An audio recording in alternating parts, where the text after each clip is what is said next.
Lebih lanjut, Sekretaris Jenderal Perserikatan Bangsa-Bangsa Antonio Guterres menilai ada peluang dialog kembali antara Amerika Serikat dan Iran meski negosiasi pertama berakhir buntu. Guterres mendorong lanjutnya negosiasi dan mempertahankan gencatan senjata. Sekretaris Jenderal PBB Antonio Guterres menyatakan kemungkinan perundingan Amerika dan Iran akan dilanjutkan setelah tidak didapatkannya kesepakatan di pertemuan pertama. Guterres menyatakan tidak realistis menyelesaikan masalah yang berkepanjangan dan kompleks antara Amerika Serikat dan Iran dalam negosiasi tahap pertama. Guterres pun menyatakan perlunya melanjutkan negosiasi dan mempertahankan gencatan senjata.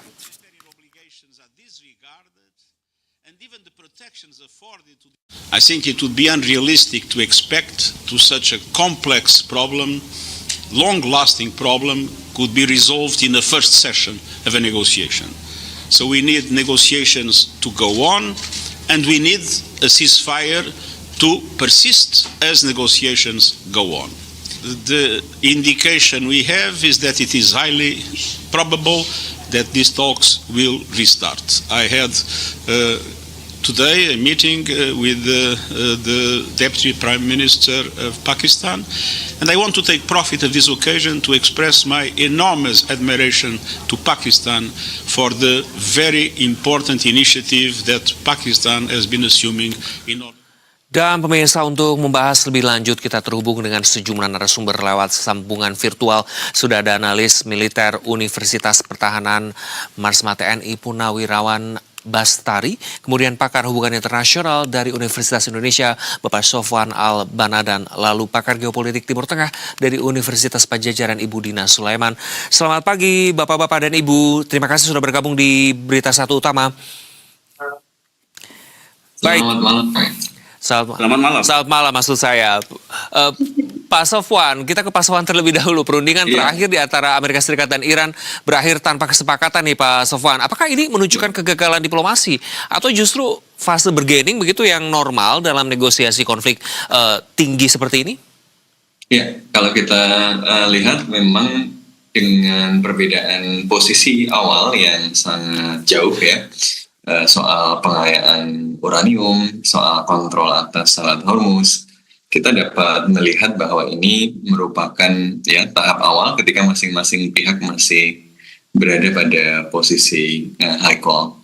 Dan di dalam rentang ini kita menyaksikan bahwa ada upaya terutama dari Amerika Serikat untuk kemudian menaikkan leverage, menaikkan posisi, menaikkan daya tekan kepada Iran dengan memunculkan blokade baru terhadap kapal-kapal yang berangkat dan masuk kepada Iran. Nah ini kalau kita lihat gambar ini, ya, setidaknya kita melihat bahwa ada beberapa poin. Yang pertama, bahwa ini masih berlanjut negosiasinya, tetapi pada saat yang bersamaan kita juga memasuki fase berbahaya, karena dalam negosiasi lanjutan ini Amerika Serikat dan Iran terlibat dalam sebuah game of chicken, ya, sebuah adu nyali, adu keberanian, dan adu kemauan untuk menerima kerugian yang panjang, yang besar, ya.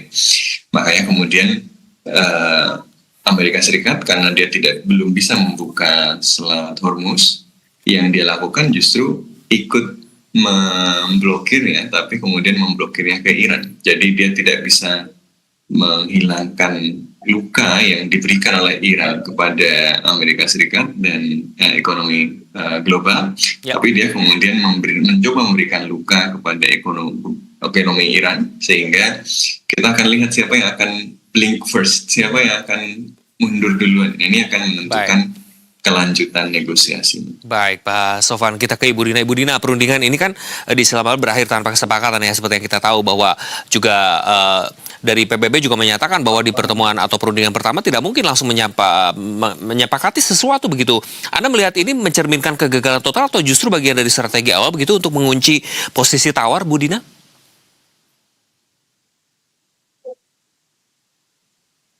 Halo? Ya, Bu Dina. Sudah bisa mendengar? Saya? Ya, Bu Dina, yes. Ya. Silakan Ibu. Ya, suaranya tadi kurang terdengar. Kalau menurut saya ini upaya Trump untuk mengendalikan persepsi publik ya. Sebenarnya kan fakta realnya adalah situasi masih terus merugikan buat Amerika Serikat. Ekonomi Selat Hormuz itu meskipun Amerika Serikat mengatakan akan memblokir, tapi kan faktanya kapal-kapal terus lewat ya.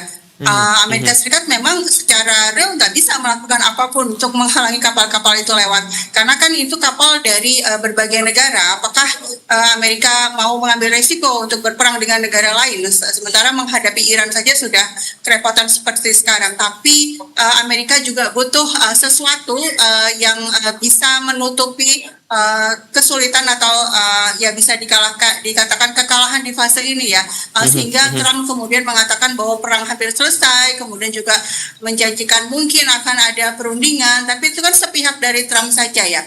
Ya, Dan baik. tidak sesuai dengan kejadian yang sebenarnya.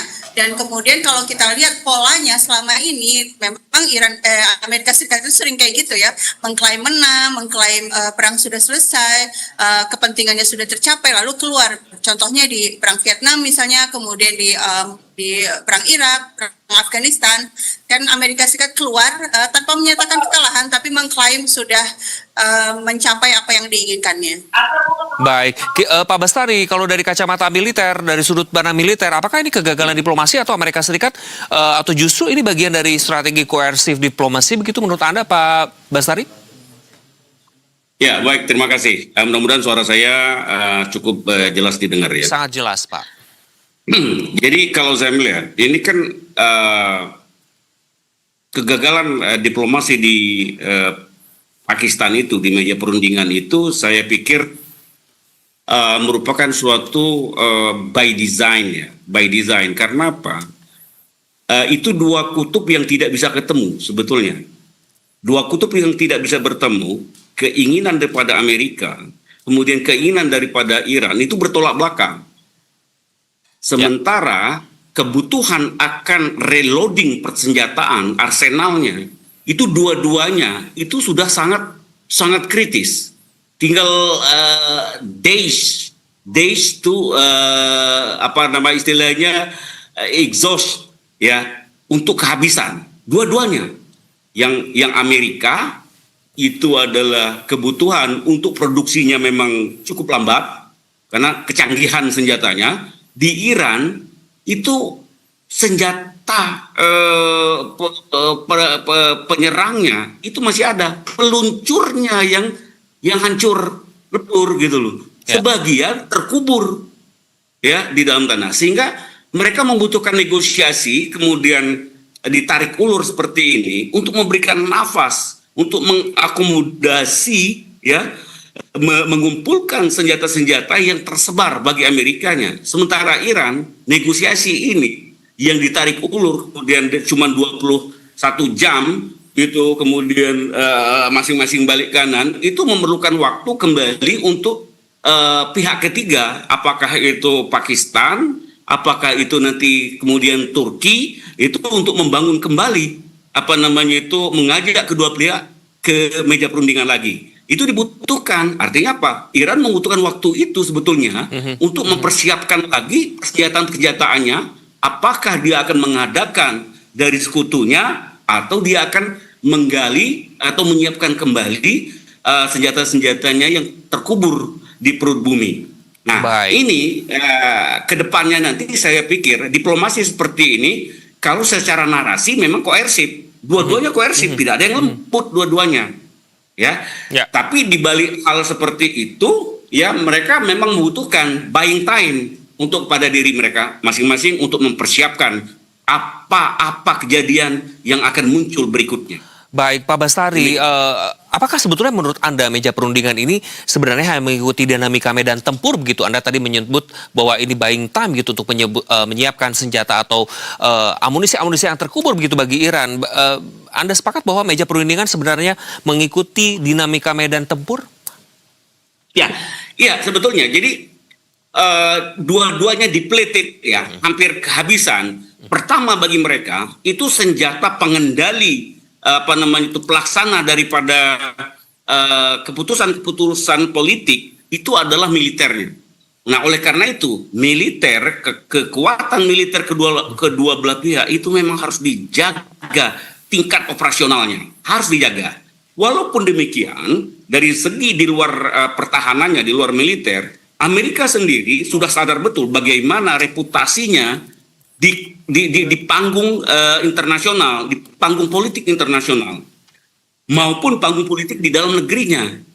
Demikian dia akan menghadapi pada bulan November nanti adalah midterm, pemilihan umum antaranya di sana. Sehingga keinginan mereka itu sebetulnya untuk exit dari peperangan ini memang ada, tapi tidak mengurangi kesiapan daripada opsi militernya. Nah, jadi dua-duanya menginginkan kemampuan militernya tetap terpelihara, sementara jalan untuk menuju perundingan, yaitu penyelesaian secara diplomatik, itu harus berjalan. Dua-duanya tidak menginginkan sebetulnya keberlanjutan daripada peperangan ini. Baik, Pak Sofwan, bagaimana Anda menanggapi ini? Di mana seberapa serius sebetulnya kita harus membaca sinyal lanjutan begitu dari negosiasi ini? Apakah ini genuine de-escalation atau sekadar manuver taktis nih dari kedua pihak, Pak Sofwan?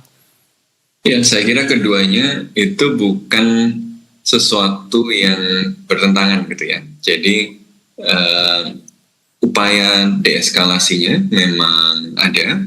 Ya, tadi sudah disampaikan dan saya sepakat bahwa kedua belah pihak ini memang ingin mencari off-ramp, ya, ingin kemudian segera mengakhiri perang yang mahal sekali ini, baik dari sisi militer maupun dari sisi ekonomi dan politiknya, dari sisi Amerika Serikat misalnya kan. Karena itu mereka kemudian tentu ingin segera mengakhiri ini. Tetapi akhir ini harus akhir di mana dia bisa keluar dengan kepala tegak, ya, dengan mengatakan bahwa saya sudah menang. Nah, karena itu dia harus kemudian memiliki leverage di dalam perundingan. Kalau kemudian leverage-nya tidak bekerja, dia masih punya opsi militer. Nah, ini yang kemudian saya kira kita melihat bahwa apa yang dilakukan oleh Amerika Serikat maupun oleh Iran adalah memastikan bahwa opsi-opsi ini semuanya masih terbuka. Kalau kemudian bisa tercapai kesepakatan dengan titik di mana saya cukup bisa menerima, oke, kita bisa akhiri. Tapi kalaupun harus perang lagi, ya mereka harus punya opsi yang memadai untuk perang lagi, dan kemudian mereka dalam posisi tangan yang lebih kuat ketika perang lagi itu terjadi. Makanya Amerika Serikat kan tidak menarik pasukan, aset-asetnya masih dibawa, dan Iran juga masih menyiapkan diri untuk konflik. Kita juga harus ingat bahwa ini bukan cuma antara Amerika Serikat dan Iran. Amerika Serikat mungkin ingin keluar. Trump lagi banyak problem domestik, ya kan. Kemarin ada event besar kelompok konservatif MAGA itu yang hadir sangat sedikit, bahkan ketika JD Vance itu hadir. Artinya ini kondisi politik domestik di Amerika Serikat ini juga agak kurang menguntungkan buat Trump, apalagi kalau blokade masih berlanjut dan harga-harga semakin naik. Nah, karena itu sebenarnya pengen off-ramp, tapi ada spoiler, namanya Israel. Bagaimana itu, Pak? Konfliknya berlangsung gitu ya, karena buat Israel, Iran itu adalah ancaman eksistensial karena diancam superioritas militer dari Israel, dan Israel tidak mungkin menghabisi atau mendegradasi kapasitas Iran dengan luar biasa kecuali dengan dukungan Amerika Serikat. Nah, itu besar kan, dia 4 kali lipat. Nah, Irak dia memiliki kapasitas militer yang lebih formidable daripada musuh-musuh Israel yang lain. Karena itu kita akan menyaksikan ini dinamikanya 3 arah nih. Amerika Serikat pengen keluar tapi dia ingin keluar dalam posisi di atas. Iran ingin keluar tapi dengan posisi di atas dan terjamin tidak dapat serangan lagi di masa yang akan datang karena punya determinasi yang memadai. Israel pengen konfliknya terus berlangsung. Nah, ini negosiasinya three way, nggak cuma antara Amerika Serikat dan Iran. Baik, Ibu Dina, isu nuklir, sanksi ekonomi, dan keamanan regional kan terus menjadi batu sandungan begitu ya Ibu. Dalam sebetulnya melihat Amerika menilai Iran tidak fleksibel soal nuklir, Iran menilai tuntutan Amerika Serikat berlebihan, apakah ini menunjukkan sebetulnya gap substansi begitu yang terlalu lebar atau sekedar taktik negosiasi menurut Anda?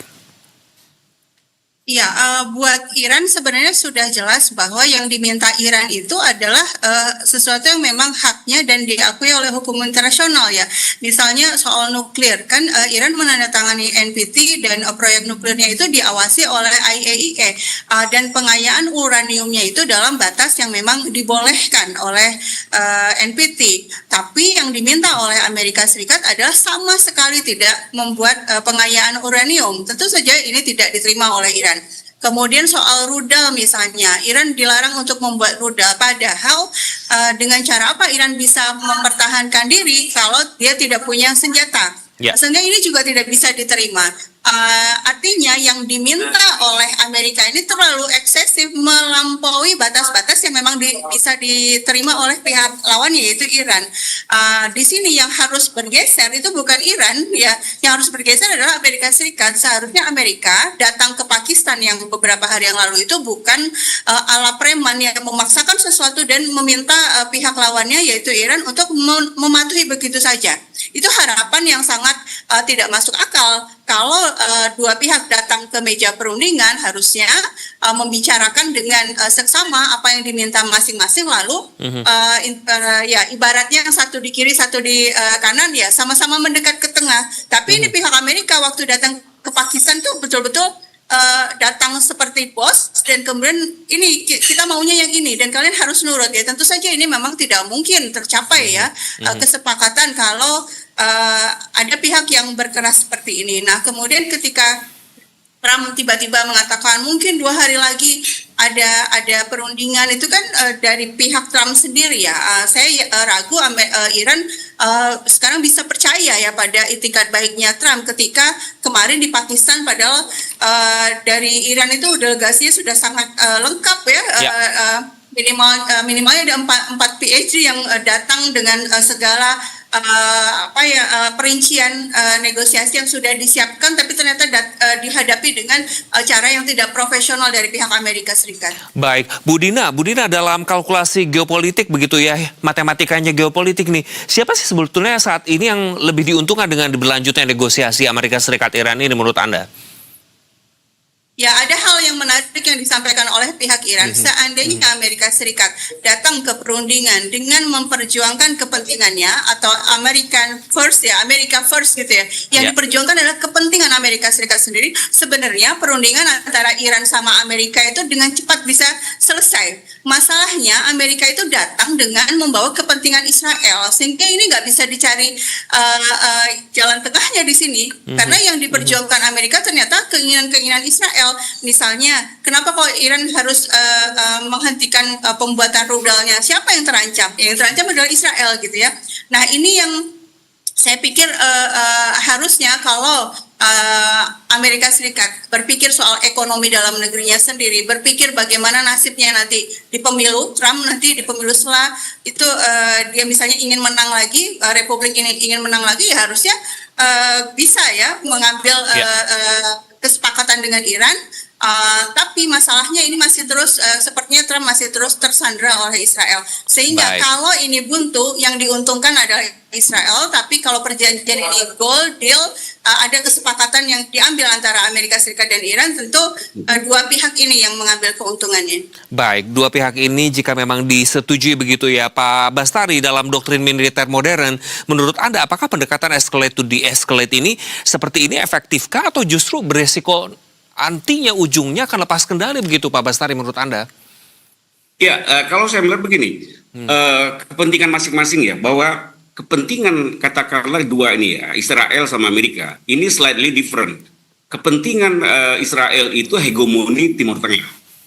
Karena doktrin yang ada di baju seragam militernya itu Great Israel, itu memang harus dicapai ya dengan cara apapun.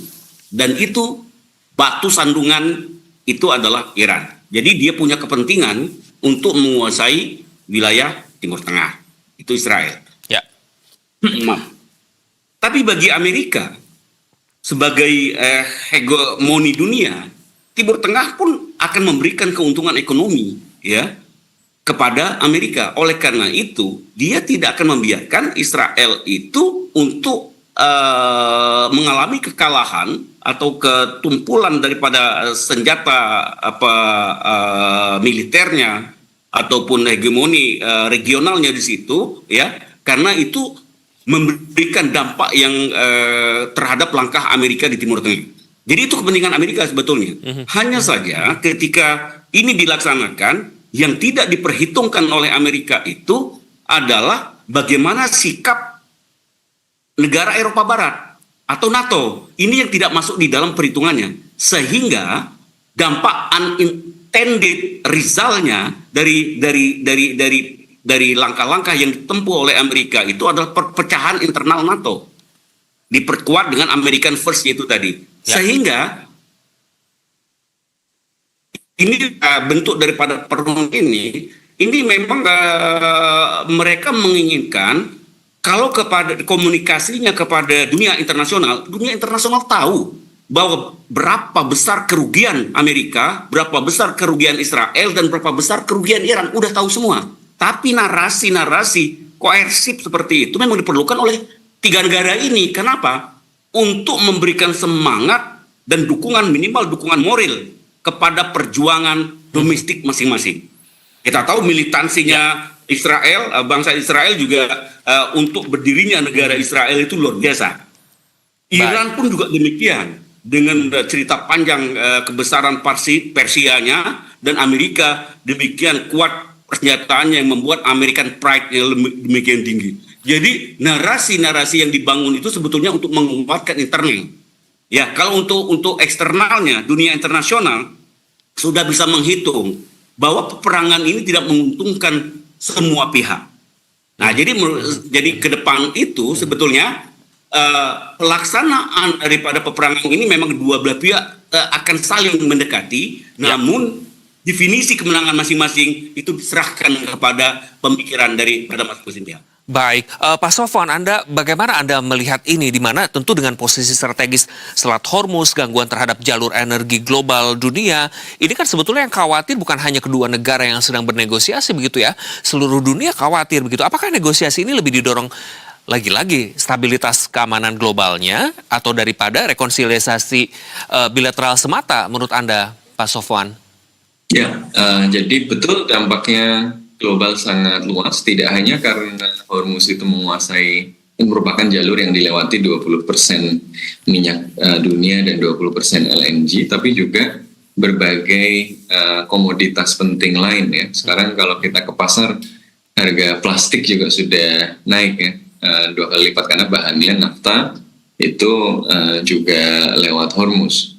Bahan-bahan lain untuk semikonduktor, untuk berbagai alat industri yang lain juga banyak yang melewati Hormuz. Jadi dampaknya memang kemudian sangat besar. Bahkan kata IMF, kalau misalnya perjanjian damainya pun diperoleh, dampak ekonominya juga masih akan terasa. Tapi makin panjang blokadenya masih akan terasa untuk kita semua. Jadi ini kepentingan kita semua untuk segera berakhir juga. Tetapi yang kemudian bernegosiasi dan terlibat langsung memang adalah dua pihak ini, di Amerika Serikat dan Iran. Makanya ini adalah sebuah perang ya, game of chicken, sebuah adu nyali yang sebenarnya merugikan semua pihak gitu ya. Tetapi kita akan melihat ya siapa yang akan folding duluan, siapa yang berani absorb dampak paling luas. Dan Iran sudah lama disanksi, sehingga mungkin Iran sudah cukup punya kemampuan untuk beradaptasi kan dengan beragam tekanan ekonomi gitu ya. Sementara Amerika Serikat waktunya sebenarnya tidak berpihak pada dia. Kalau kita lihat time is not in US side. Dia nanti menghadapi midterm election, kondisi ekonomi global juga kalau tidak segera membaik akan terdampak juga Amerika Serikat itu kan, sehingga ya kita berharap ya aktor-aktor ini jadi rasional dan kemudian mereka bisa strike deal, bisa sepakat meskipun tidak sesuai dengan keinginan ideal mereka. Amerika Serikat harus keluar dari cara berpikirnya bahwa semua orang itu harus tunduk pada dia karena dia memiliki hegemoni militer, politik, dan ekonomi. The world is changing. Dunia sudah berubah dan Amerika Serikat itu harus keluar dari cara berpikir hegemonik tersebut. Baik, terima kasih Pak Sofwan, Ibu Dina, dan Pak Basari. Sayang sekali waktunya sangat singkat. Tentu kita akan nunggu bagaimana hasil negosiasi kedua belah pihak dan bagaimana sebetulnya jika negosiasi ini dalam tanda kutip kembali gagal begitu, apakah beresiko melihat eskalasi militer terbuka dalam waktu dekat atau tidak? Dan bagaimana juga peran begitu ya organisasi atau komunitas internasional seperti PBB, Uni Eropa, dan hingga negara-negara di Timur Tengah bisa juga membantu dalam kedua konflik ini. Selamat malam, terima kasih sekali lagi Bapak-Bapak dan Ibu. Selamat malam, terima kasih banyak.